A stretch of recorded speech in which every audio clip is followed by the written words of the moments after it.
These are the 11 a.m. Eastern Daylight Time observations for the Charlotte metropolitan area on Wednesday, March 20th. At Charlotte Douglas International Airport, it was sunny.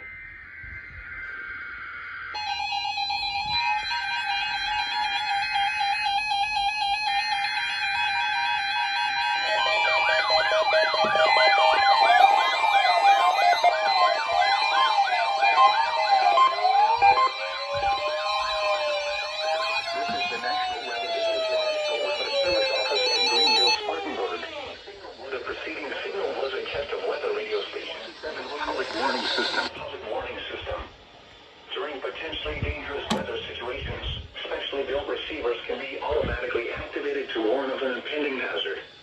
Test of the signal and receiver performance are normally conducted between 11 a.m. and noon each Wednesday. If there had been a threat of severe weather, the test would have been postponed until the next available good weather day. Reception of this broadcast and the warning alarm will vary at any given location. This variability, normally more noticeable at greater distances from the transmitter, can occur even though you are using a good quality receiver in good working order. The warning alarm will be activated for hazardous watches and warnings.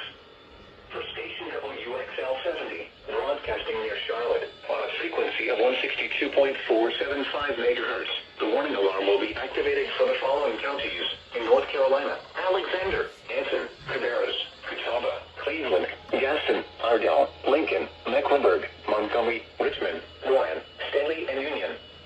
In South Carolina, Cherokee and York.